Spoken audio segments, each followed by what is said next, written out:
皆さんこんにちは。静けさの森ダイアローグシリーズですね。シグネチャーパビリオンのプロデューサーを全員お迎えしてきてですね、今日は最後のゲストということで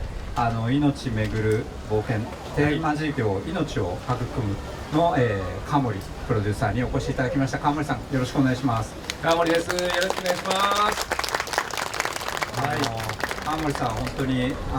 プロデューサーとしてもいっぱい対話をさせていただいて、はい、で川森さんがこう世界中を巡りながらいろんなことを感じてきた体験というのは私たちのパビリオンにすっごい影響があってですね、最初にこう命が輝いてるだけじゃなくて川森さん牛に宇治がたかってるのどこで言ったんですか？あれですね、イエローストーン国立公園で狼とかにやられたバッファローがもう半分顔とか残りながらも肉とか骨になっていろんなのがたかって分解されていく過程、すごい刺激的だったんですよね。その輝いてる瞬間じゃなくて自分はそれを見た時に、ある種人生観変わったっていう話、僕もすごい刺激を受け、今日は腐ったピーマン牛ならぬ宇治がたかった牛、バッファローならぬちょっと腐ったピーマンの T シャツを着て、ちょっと命玉的な、命玉も本当に素敵な、ありがとうございます。オブジェですごい万博の象徴の一つだなと思いますけど、なんかやっぱうちの展示館の中には入ってるんですけども、こう花が枯れて金に分解されていく姿とか展示してるんですけども、やっぱり現代社会ってどうしても綺麗なものとかばかりに注目して死体とか排泄物をこう隠しちゃう社会、もちろん現代社会で都会で生活してたらね、それがあると大変なことになるんですけども、やりすぎると頭では循環ってことは分かったつもりでも実際に循環を体感できない、これ体感できるかどうかって結構重要だなと思ったんですよね。いや本当その通りですね。私もその話にインスパイアを受けすぎて、この間万博の会期中にですねちょっと空いたところがあったんで、3泊4日の弾丸でガンジス川に行ってみました。もうガンジス川って、ガンジス川に近づく最後の10分歩かなくちゃいけないんですけど、もうそこにもう排泄物しか落ちてないですよね。半分ぐらい、すっごいもう何なんだっていうカオスの中を抜けてくるんですね。死体が流れてくるし、本当ね、なんだろう、排泄物が流れてくるし、そこで洗濯はしてるし、歯磨いてるしピンクイルカは飛び跳ねるし、カエルはやってくるしとかね、もう全部カオスですよね。むき出しですよね。むき出しです。日本人が行って同じように歯を磨いたら瞬間とんでもない熱が出るので皆さん決してお勧めしませんので、それを見ること自体はねすごい衝撃的ですけど、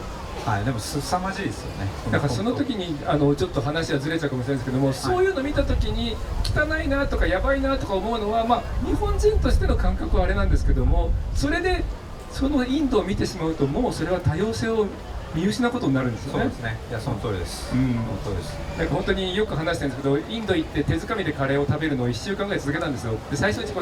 気持ち悪いなとかぐちゃぐちゃするなとか思ってたんですけど、1週間目ぐらいで触った瞬間に昨日食べたカレーと味が違うっていうふうに感じて手で感じるようになって、でその時に手は味覚器官でもあったんだっていうことに気づいてでそうすると俺はカレーを食べる時にものすごく味覚を損してたのかみたいな。なるほどね。それは1週間続けてみるまでやっぱり自分は日本人の偏見で世界を見てたんだなというふうに思わざるを得なかったんですね。五感の豊かさですよね、まさに。いやこの万博も本当に開幕前まで我々の声とか万博の意義とか全く届かなかったんですけど、やっぱり会期が空いてここに来た皆さんが五感でこの多様性とか未来のさまざまな形っていうのを感じてくださって、もう今日も本当にそういう皆さん表情をいただいてますけど、この五感の中で立ち上げる感覚っていうのが本当に豊かですよね。もう本当ね、それはすごく実感していて、自分はよくアニメーションの仕事とかしてるんで、テレビだったらこれよりもうちょっとうちの家だったら小さいモニターだし、映画でもねちょっとこのぐらいですけども、見てわかる通りこんなとこに世界入るわけがないんですよね入ってるふりをするためのトリックを開発して、それを演出力でカバーしてるんだけども、実際の世界ってこの外にあるなるほど。全部外にあって、はい、その枠の中だけでうまくいってるように見せるのが現代文明が得意なんじゃないかなと思わざるを得ないんですよね。なるほど。でも、今回の万博でまさにその枠からはみ出て、会場みんなでやっぱりこう多様な未来の形とか、異国のスパイスを嗅いだりとか、知らないリズムに体を揺らしたりっていうことで、なんか可能性を実感したっていうのは本当に良かったです。ありますよね。でも本当にいろんなパレードとかしてて、いろんなリズムが流れてきてとかってすごく体感的にいいですよね。でまさにその多様性の一つのこうなんでしょうね、綺麗なものだけではなくてさまざまなこの世界の在り方を問いかけるのが川森さんの、パビリオンシグネチャーパビリオン命めぐる冒険なんですけど、ちょっと改めて今日は残り会期少ないですけど、このしかも予約も超困難で簡単ではない人数が入るのが少ないであれなんですけども、改めてやっぱ川森館の素晴らしさ、僕自身もファンとして伝えたいなと思うので、ぜひお話しいただきたい。そうですね。じゃあ本当に時間ないんでかいつまんでになりますけども、命めぐる冒険館、今回前提のテーマが命輝く未来社会のデザインで、この命って誰の命だろうなっていうのをまず考えたんですね。でそれは自分は70年万博前の大阪の万博に10歳の時に行ってものすごい刺激を受けて、それで今ここにいるぐらいの刺激を受けてるんですけども、子供の頃にね多様性って言葉知らずに多様性の洗礼いっぱい浴びて、でもその時の万博って人類の進歩と調和というテーマで行われて、確かに人類は進歩したけど調和はなぜか実現しなかったし、人類以外の生態系はかなりダメージを受けてしまったとなると、人類のとつけたのがミスだったんではないだろうかと思わざるを得なくて、で今回は命輝くなんで人類のが外れてるからいいなと思ったんですけど、やっぱり人類目線が強いなと思わざるを得なかった。もちろんね人類が作ってる万博なんでそれが間違ってるとかそういうこと言うつもりないんですけども、人類以外のあらゆる命っていうのを想定した中に人類がいると考えた方が全体的にはうまくいくんじゃないか、持続可能になるんじゃないかと。それを人類という枠組みの中だけで成功すると、この人類という枠の中ではうまくいってるはずなのに、そこら中にゴミだらけになって循環されないものが溜まっていく。なのでそのフレームを広げてあらゆる命にすることがどうやったらできるか、それをどうやったら実感できるかでね、皆先生たちがすごく尽力されてこの森を作られたのはすごい重大なことだと思ってまして、何せよく話すんですけど、今回の万博はこれからの時代多様性の時代だと思ってるんですけども、多様性と言いながら今喋ってる相手の皆さんはほぼ人類と、ほぼ人類しかいないところで多様性を語ってもどうやって実感してもらおうと、常在菌とか腸内細菌いるんですよ。常在菌と腸内細菌のことも普段あんまり実感してないし、そうなる時にね木があって、でもすごいのはちゃんと鳥が来て虫も来てっていう素晴らしいなと思ったんですね。また後でその話も出てくるんですけれども、まさに川森さんとの対話を経て、やっぱり今回の命っていうものを人だけにしちゃならないと、で本当にミツバチが絶滅しただけで人類は絶滅するぐらい、いろいろな命とのこの調和で成り立ってるんですよね。で 99% 以上の命は植物の上に乗っかってると、もう本当に文字通りおんぶに抱っこぐらい乗っかってるので、まず植物を招いて、その上に生態系というものを共に作り上げる中で万博の問いを紡ごうっていうのがこの森だったし、まさにその思想をパビリオンとしても強く体現してくださっているのがやっぱ川森さんのパビリオンじゃないかなっていう、すごくリスペクトを持って感じているところなんです。ありがたいです。それで先ほど映してた命玉っていうのはあらゆる命なので、どの命もこの球体の上に配置してるんで、転がせば上も下もない、どうしても人類をトップに考えちゃうとやっぱり人類という枠組みの中でそれだけうまくいくみたいになりやすいなと思って、やってること自体はねみんなすごい人たちがすごいこと考えてやってるのに、なんで機能しないんだろうっていうと、このフレームの外をやった方がいいんじゃないかなと思ったんですよね。でその命の連鎖反応みたいなことを考えて、でその時に思いついた言葉が命は合体変形だという言葉です。でその命は合体変形だっていうのはよく合体変形のメカモノの SF ものとかやってるんですけども、そうじゃなくて生き物自体受精とか受粉で命がスタートする。でもそれだけじゃなくて、例えば魚を食べるというとどうしても間違いじゃないし、それは大事な感覚で命いただきますって感じで取り入れるのはとても大事なんですけども、人間が主役で魚を食べてるっていう感覚が消えにくいなと。そうですね、そうですね。ほとんどのその自然物の気候とかっていうのは、やっぱりこう食物連鎖的に上がっていくんですよね。でだからこう植物があるけどそれを食べてみたいなで、最後に我々が上にいるんだみたいなヒエラルキーみたいな感じがあるんですけど、私川森さんのこの超時空シアターの本当に素敵だなっていうところいっぱいあるんですけど、一つはそこにこうなんていうのかヒエラルキーがないというか、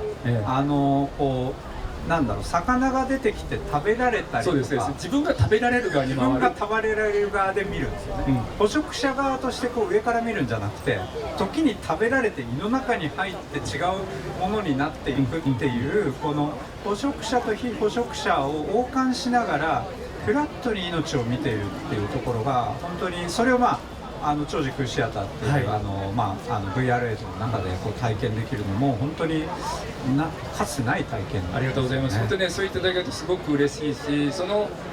さっき言ったね、合体の連鎖、合体変形の連鎖によって自分が魚と合体する、自分の細胞が魚の分解されたものと合体して新しい命になってるんじゃないか。そうすると大阪湾の魚なら大阪湾の海を泳いでる時に大阪の海水を飲んでるはずなので、大阪の海水と合体して大阪の海水が魚の形に変形して泳いでるんじゃないかみたいに思うと、その魚を食べる、合体するということは大阪の海とも合体してる、で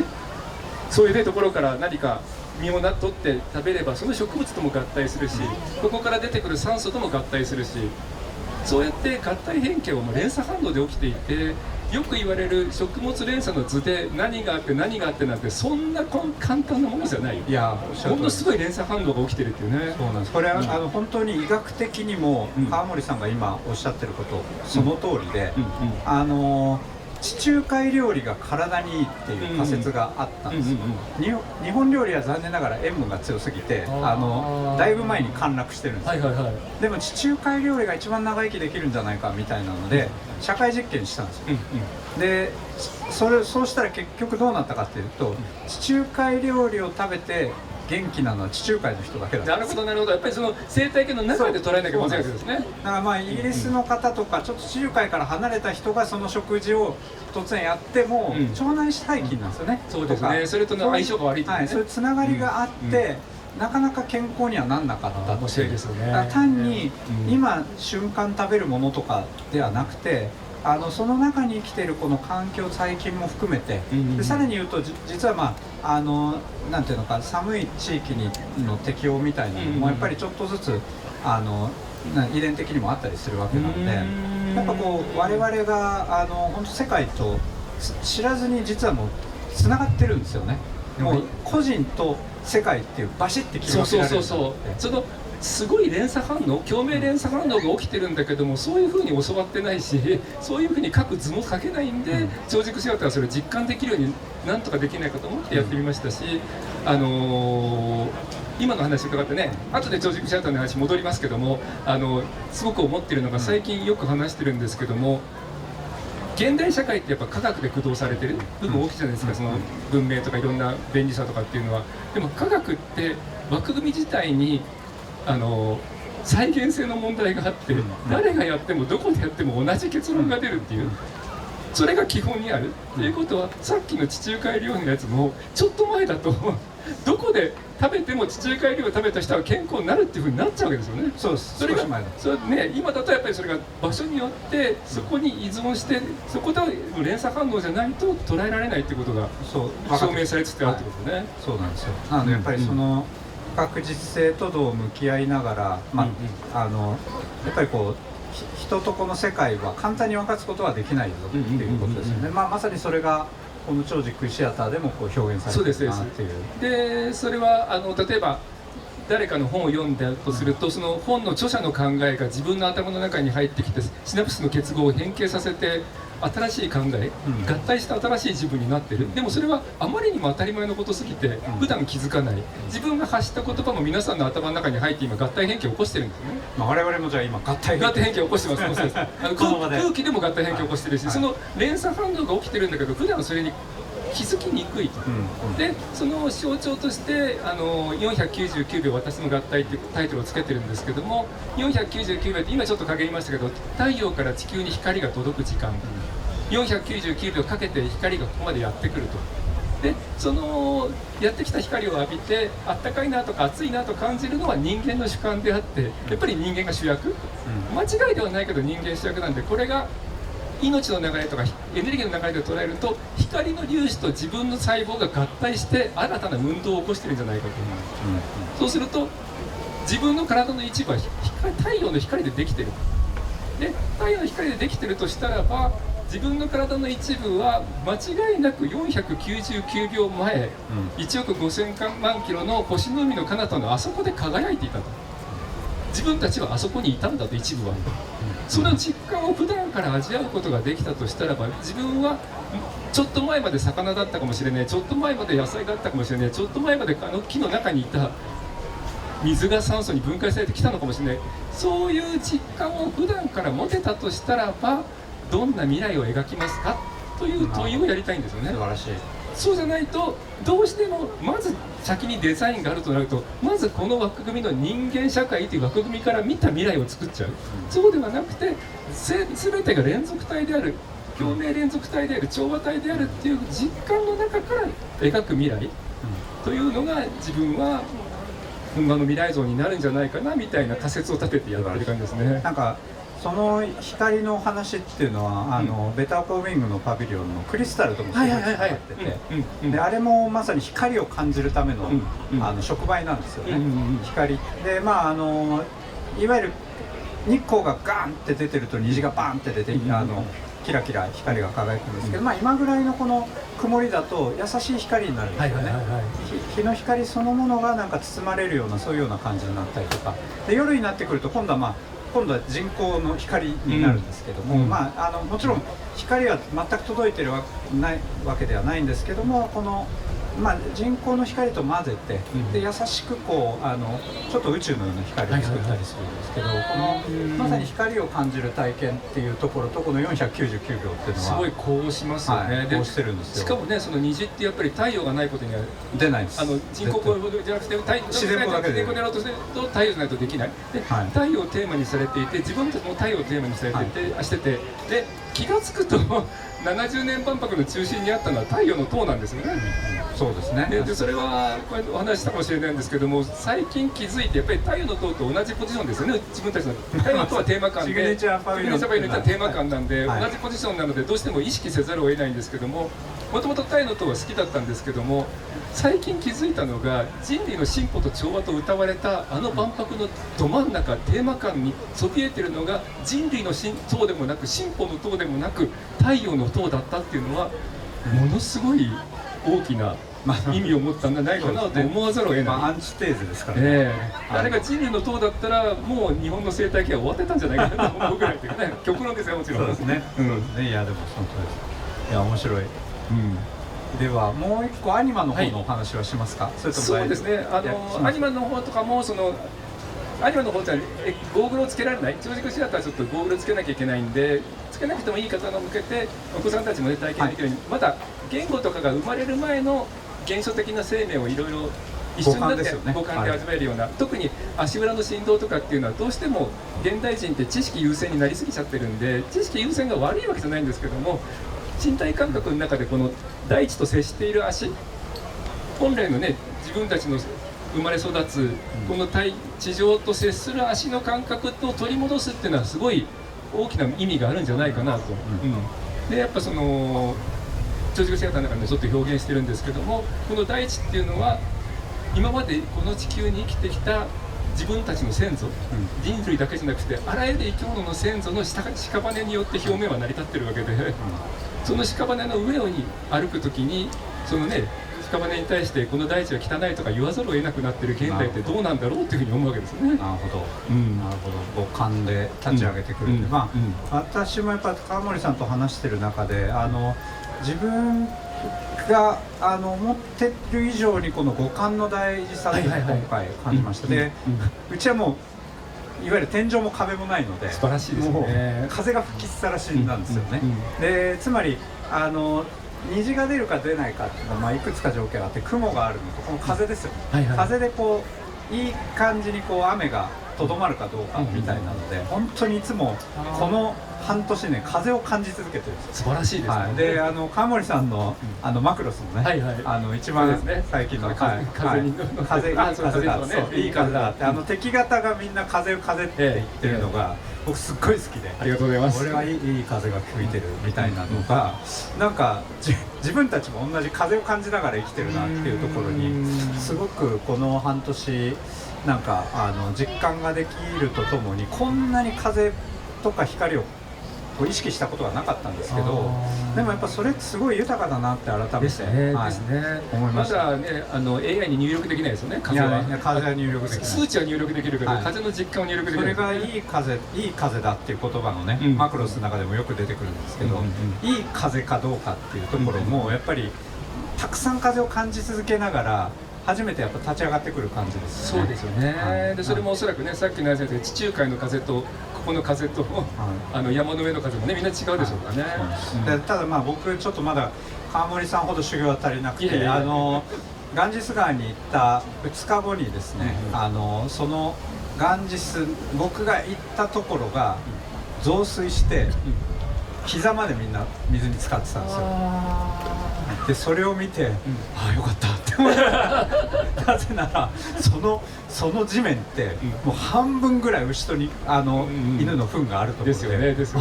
あんな糞だらけのところの水を吸収したところにこう膝まで使ってたら自分どうなっちゃうんだろうっていうふうに思っちゃったところにちょっと修行はまだ足りないなって川森さんだったら多分喜んでそこに。ただねそこね難しい問題でガンジス川の周辺もやっぱインド人口が多いんで、はい、人間密度が高いんですよね。そうですね。ボツワナとかアフリカ行ったりとかイエローストーンとか行くと人間密度がもう少し少ない、とこだとそこまで過密の排泄物にならないんですよね。あそこはやばいです。地元の人でも入ったら高熱出すからやめとけって、そういうことですね。周辺エリアの人は免疫あるみたいな、水浴びしてるんですけど、だからね誰がやってもどこでやっても同じじゃなくてそこの人は大丈夫とかそういうやつですよね。そうです。まあなんででもただその増水した映像を見てちょっとこう血の気が引いた自分にまだ甘さをまあでもやっぱその混沌としたところも含めてある種こう価値を見出しながら命の在り方そのものを描きるっていうところにおいてやっぱり超時空シアターアニマっていうのは本当になんでしょうね、他の全てのパビリオンと比較してもすごくユニークだと思うし、ありがとうございます。本当に素晴らしいので、もうぜひ皆さんで体験して、ぜひぜひ、ちょっとね予約大変なんでフリースペースもいろいろあって、フリースペースの展示も一貫して同じテーマを違う角度からやってますし、フリースペースの方はもう全部リアルな展示なんですね。リアルな本物の花が枯れて他のものに分解されていく姿とか、それの映像だったり、これリアルな映像かリアルなものかというそんな感じでやってますよね。やっぱその腐食していく過程っていうのをすごく特にそうですそうです。あれなんです、愛着を愛着っていうかどうしても現代社会って性質上死体と排泄物を隠さないと成立しない社会ができちゃってるじゃないですか。でそれが特に日本はそうですね。そうですね。で言い悪いではないんですけど、そうすると循環が見えなくなる。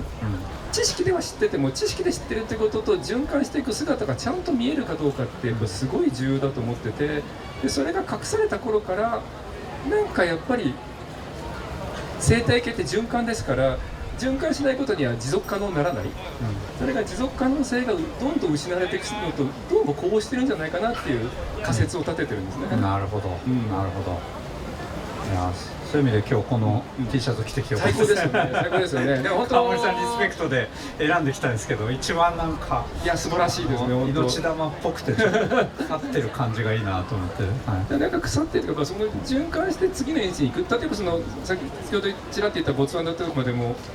牛が出した糞のところに鳥がたかってて、なんでかと思っていくと先に来た虫を食べに来てて、で虫を食べに来た鳥がさらに食べていって、でその時にガイドの人が教えてくれるのが、今ここで糞をした象たちがいて、地平線の辺りにヤシの木とかいろいろあるけども、それは象の種の中に入っていた種を鳥が運んであそこで発芽させてるんだっていう、これが循環だし、これを普段から目にしてる人たちっていうのは、循環、つまりは持続可能社会を維持し続けて何万年もノーテクノロジー、ローテクでやってきてるわけですよね。ありがとうございます。で、そしてその循環を一つ我々が体感する取り組みとして、川森さんこの万博の中でもやってくださってるのが、生き物デカルチャー。そうです。生き物探しがデカルチャーっていうやつで、京都大学のベンチャーのバイオームさんと、コラボさせていただいて、本当にスマホのアプリでバイオームっていう無料アプリがあるんですけども、それをインストールしていただいて、で写真を撮ると AI 判定で大体この生き物だと判定してくれる。 100% じゃないですよ。 100% じゃなくて大体なのがミソで、あとはね、あとは自分なかなか言い切れないです。でそれはあとは自分の中でね、それを調べて探求できるし、そうするとそのデータが全部集められて、データセンターの中で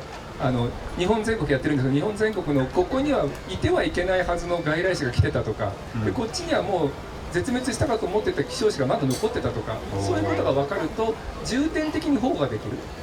それがすごいいいなと。でそれはやっぱ研究者の方たちで人数は限られてる、予算は限られてるから、全国調査でそんなデータ集められないようなことを一般人の私たちが参加してできて、かつ楽しくて、だからすごいなと思ったんですね。素晴らしい。そしてそれをこの静けさの森を舞台でやってくださって、そうなんですよ。これ宮田先生にお話した時にね、ここ使ってもいいっていうふうに言っていただけて、もう本当に嬉しかったですよね。ありがたいです。もう本当にね、この生き物探しやデカルチャーが、静けさもやってくださったことによって、森がこの万博会期後に残っていく時にどうなっていくのかっていうのをみんなで見守る手がかりになるわけですよね。今のこの一回万博が終わったらこの場のほとんどのものは壊されて閉じるんですけど、もう一度開くのは早くて8年後なんです。で8年の間森がこうクローズしてしまうんですけど、それなんとかちょっとずつでも開けてみんなが来れるような場を私たち作ろうとしてるんですけど、その時にぜひまたデカルチャーを使ってですね、今生態系どうなってるのとかっていうのをみんなで見守れるとすごい楽しいですし、めちゃめちゃ楽しそうですね。でやっぱり自分らも去年ね、植林された時点とかってもうヒョロヒョロで本当に大丈夫かなと思いますから、ここまで来る、それがすごいそのプロセスが見れたのは良かったし、大変でしたね。ですよね。でもその分やっぱりいろんな種類のものを植えて、多様性によってそれがちゃんと機能して、でそこで虫がね来たり、虫を呼べるようなものだったり、花とかにしても何にしてもミムにしても虫や鳥を呼べるものがちゃんと植えられてる、素晴らしいと思いますよね。いやそうなんですよ。もう最初はね、静けさのやぶって関係こんな森はないやんけ。いや本当ですよね。本当ですよね。やぶって言われてた。で4月の段階も来られてた方いますかね。いますよね。4月の頃はもう本当にまだ葉がついてなくて、これ大丈夫かってみんなに私も心配されて、宮田先生これ本当に森ですかって、いや森になるはずなんですってなんかもう目が泳ぎながら僕答えてたんですけど、なんとかね本当にだから分かんないんで。でも元気になってよかったです。生命力が素晴らしいし、その後で埋め立て地っていう半人工環境の中で時々来ると、その最初に植えた時もちろんね他のところで育ってる木だからゼロからではないですけども、それからの変化っていうのが都会ともまた違うじゃないですか。いやそうなんです。そういう環境の中でどんな風に推移していくかっていうのをみんなが参加しながらそれを記録していき、かつ見守って、かつ一緒になって成長していくっていうのは素晴らしいと思うんですよね。素晴らしいです。で具体的にこの辺りのなんか、さらにこのアプリのそうですね、アプリの中だってマップっていうのをやるとこの辺りの情報が出てきますので、そこで見ていただいてとか、そうですそうです。あそこにいっぱいいるわけです。そうですそうです。登録していただく中でこのエリアを選ぶこともできますし、地元に帰ったらばそこの周辺のものを見ていくこともできるし、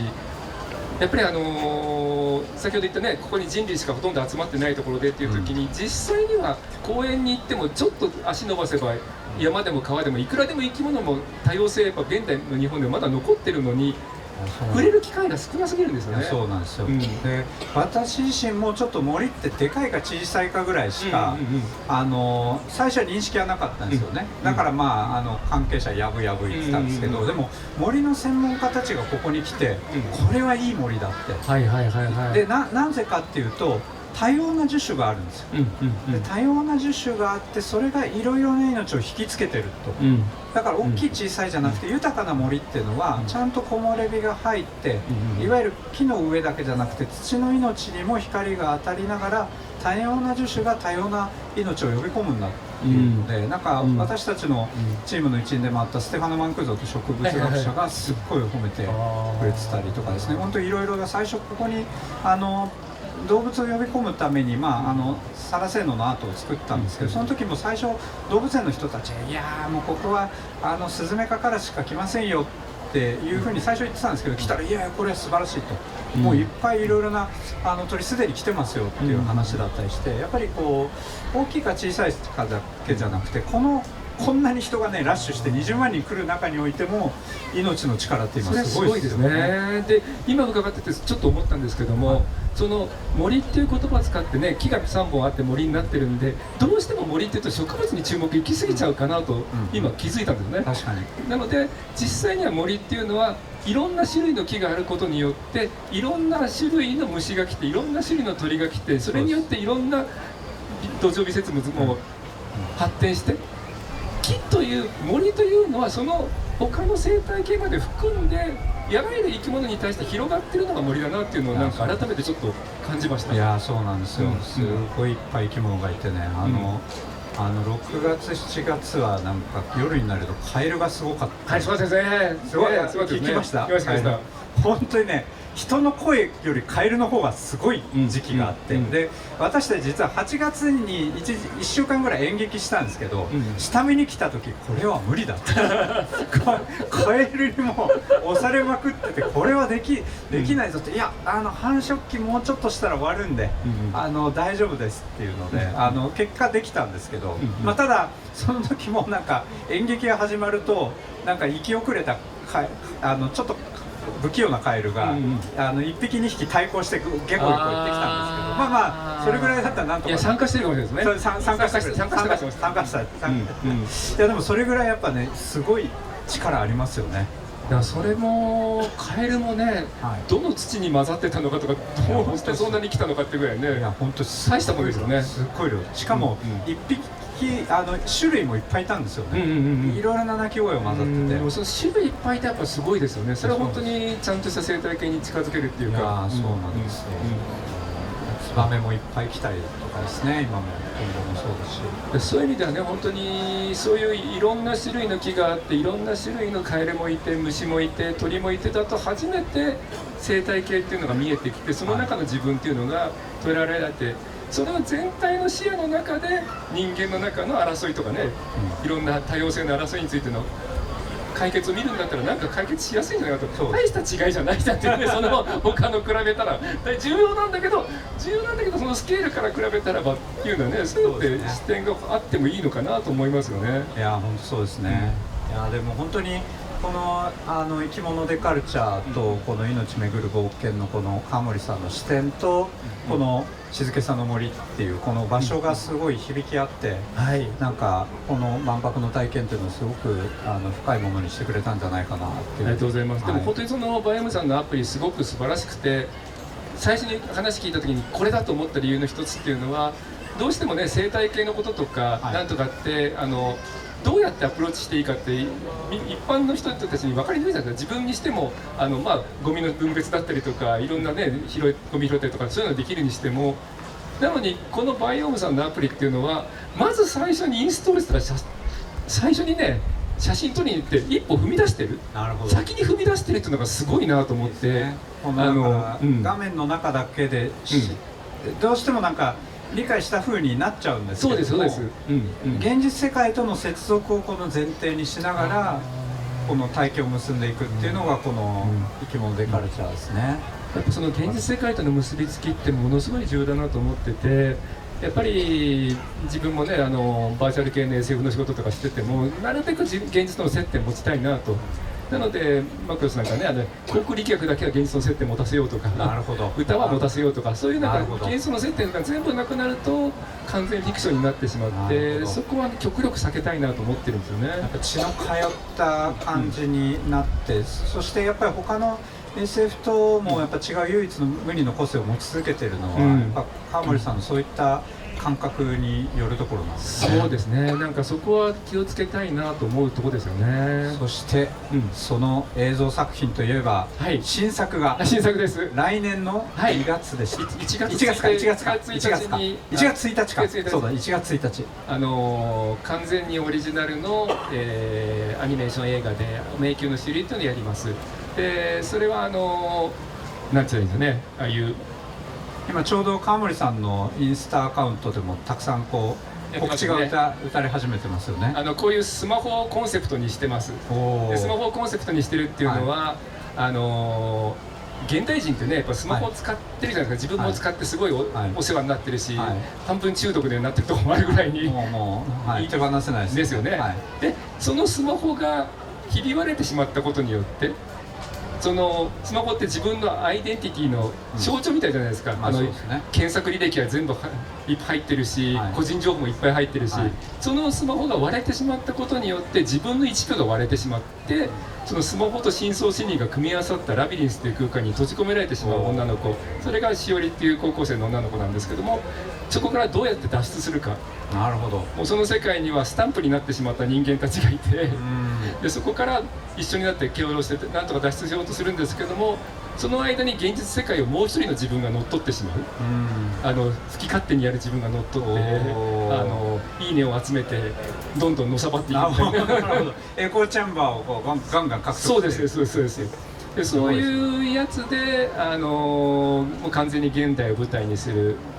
エンタメで作ろうとしてるんですね。現代版アリス・イン・ワンダーランドそうですよね、そういうことにもありますよね。心の中の新象風景のようなところに迷い込むんだけれども、それがやっぱりスマホに象徴されてる。そうです。スマホと脳をつなぐ研究をしてる人がいて、スマホと脳を直接ダイレクトにつないでスマホの中で起きていることをもう自分の幻覚として見れるようにするようなシステムを開発してて、そことの深層心理がくっついちゃったワールドができてしまったという、そんな世界観ですよね。なるほど。でもね、難しい話ではなくて本当に脱出劇として、自分が育った横浜を舞台にやってるんですね。横浜なんですね。横浜なんです。横浜って富山生まれ横浜育ち。富山のど田舎で日本三大秘境の一つみたいなところで生まれて、3歳で引っ越して、あまりのカルチャーショックでデカルチャーを覚えてでその後行ったり来たりしてるうちに最先端と最高端とか自然とかね、野生とかの行ったり来たりがどうも自分は性に合うらしいと。なるほど。どっちがいい悪いじゃなくて、だから両方あるんですね。そうですね、そうです。で横浜って東京は日本の中心とか行ってる時に横浜世界の窓っていう感覚でいたんで、ゲートシティなんですね。なので異世界のゲート、心の異世界のゲートとしてはふさわしい場所だなと思って。横浜の人にどこ出身って聞いても神奈川県って決して言わないです。決して言わないですね。それぐらいのローカルに対する誇りとやっぱり愛着が強い。ちょっと不思議な嫌なやつかもしれないですけど、いやいやいやありますよね。それやっぱり愛がゆえだと思って、羨ましいなって思って。でもね、生まれは近いんですよね。僕なんか岐阜です。岐阜に行って、で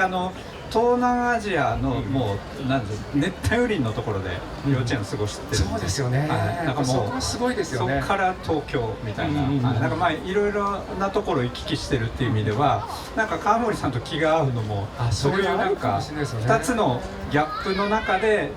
どっちも自分だなっていうところですよね。でもそれ前から何度か話してると思うんですけども、これだけデータサイエンスのバリバリの方なのにアートとか感受性がめちゃめちゃ豊かだっていうのはすごい謎ですと何度も伺ってると思うんですけど、やっぱそこってすごくありそうですね。両方やっぱり応感してるっていうところがお互い多分近しいのかもしれないですね。幸いにもね、どっちかがいいと思わずに済んだんですよね。行ったり来たりしてたから。そうなんです。そうなんですよ。どっちが言い悪いになっちゃうと、言い悪い論ってやっぱり科学の立ち間違ってるものになるんですけど、多様性ってそれと対応してないんで、多様性にいい悪い持ち込んだら多様性じゃなくなるんで、多様性に対応する素地があったんじゃないかっていうかもしれないですね。幸いなことにですけど。でまた映画に戻るんですけど、まさになんでしょうね、まさに川森さんのこの新象世界でもありハイテクも作りながら、人間のこの心の中に入っていくようなそういう作品なんですけど、見どころっていうのはどういう？見どころとしては、もう本当に現代人自分も含めてですけども、今回完全オリジナル作品で初めてのことマクロスとかアクペリオンとかでシリーズものの映画化をやってるんですけど、完全オリジナルを今この年でやるって結構やっぱねハードル高いんで、特に宣伝とか大変なんで、そうですよね。初めてのことにチャレンジする、でやっぱり大変じゃないですか、でどれもでやっぱり、特に今の若い子たちって何かやれば世間から叩かれる、SNS で叩かれるみたいなことで最初の一歩が踏み出すのがすごい大変な時代になってしまったか、自分らが作ってしまったか、でそういうことの中でその一歩を踏み出すための応援歌になればいいなと思いながら作ってるんですよね。なるほど。それは、映画自身のに対する川森さんのチャレンジでもあり、その映画の内容そのものもそういうこう背中を押すような、そうですそういう風になってくれたらいいなと。でそれが誰もが使ってるスマホっていうのを